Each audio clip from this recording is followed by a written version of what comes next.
What's up everybody, I'm MJ and you're watching MJ's Tech Talk, the place where I talk tech. And I'm going to talk about what else? The new iPhone 11 Pro Max.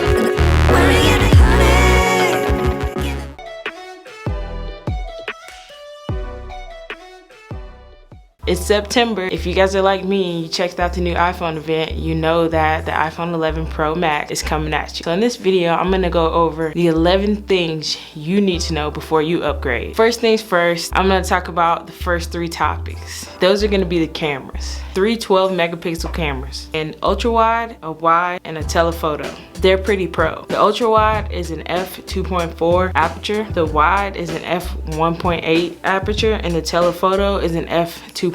The thing that makes it even more impressive is the ability to record from 3 different camera angles at once. It's almost like having a multicam shoot from your phone. So as a vlogger or someone who likes to record content for YouTube, I'm super excited about the capabilities that this phone is gonna bring to the table. I just upgraded earlier this year to the iPhone XS Max. And I talked about when is a good time to upgrade. Well, for me, I upgraded because my phone was having problems. But I'm so stoked about this new phone that I might do another upgrade just so I can get it in hand. That's number 1, 2, and 3. Number 4, the 4th thing you should know if you're considering upgrading to the iPhone 11 Pro Max is it's capable of 4K video recording at 24 frames per second, 30 frames per second, and now 60 frames per second. If you have the iPhone XS Max, you know that you can't record at 60 frames per second, which is gonna be very cool. Number 5, the 5th thing that you should know if you're considering upgrading to the iPhone 11 Pro is that the front-facing camera is now bringing 4K. It's gonna be super cool to have the ability to shoot 4K in your front-facing camera and the back-facing 3 cameras. I think that's a pro feature. Number 6, the 6th thing that you should know if you're considering switching to iPhone 11 Pro Max, it now has the longest battery life of any iPhone in the lineup. This new battery is supposed to last 5 hours longer than the current XS Max. My battery life is pretty good with the XS Max, so to have the ability to charge fully and have it last 5 hours longer is definitely something I consider to be a pro feature. Number 7, the price. This thing is retailing at $1,099, just as expensive as the last phone we all got. I waited for the price drop before I bought the iPhone XS Max, so this is an option for someone out there. You don't have to go and buy the phone the very first day that it dropped. It's totally okay to wait for the price drop and go for it probably early next year. But that's just something to consider. If you're not really concerned with the cost, I say grab it. Number 7, the 7th thing that you should know if you're considering buying the new iPhone is the new colors they have available. This year is the first time we've seen the dark green colorway. It's called Midnight Green. I really like green in general, so seeing a green iPhone is pretty unique and it's a lot different than what we've seen in the past. It's also available in silver, space gray, and gold.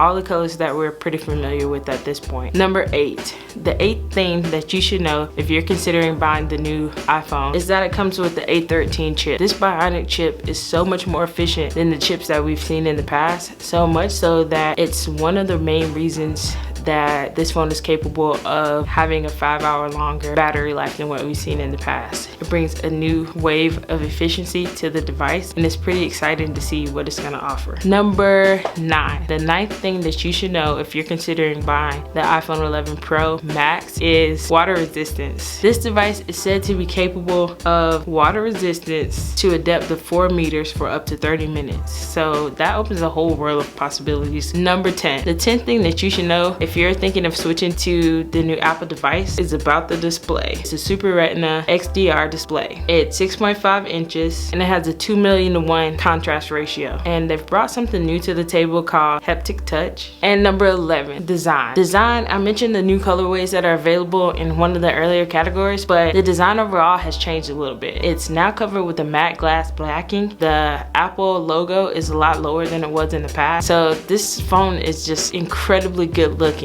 I thought that it was gonna be really ugly from seeing all of the teasers all year long. There was so many mock-ups and so many ideas about how this phone was going to look. Now that I've seen it, I really think that it's gonna be an awesome phone. And even though camera layout does look a little bit like a fidget spinner, I think it's gonna be super cool when it comes to creating content from your device. If you guys are in the market to upgrade, I would definitely say maybe. I really won't know until I get my hands on it if I would say to upgrade. I know every time I buy a new iPhone, the interface still feels the same. It still feels like you get the same exact phone as far as layout and the iOS, but the outside and the other features are a little different. As far as if I think it's a Pro, I'm not sure. As far as the Apple lineup, I think they wanted to change the naming scheme because they wanted to line up with all their other product lines. At this point, we've been given the iPad Pro, the iMac Pro, the MacBook Pro. It just makes sense that they want to keep everything in the same nomenclature. So the iPhone Pro, is it Pro just yet? I'm not sure. If you compare it to the Pro advanced features that you get, the difference between a MacBook and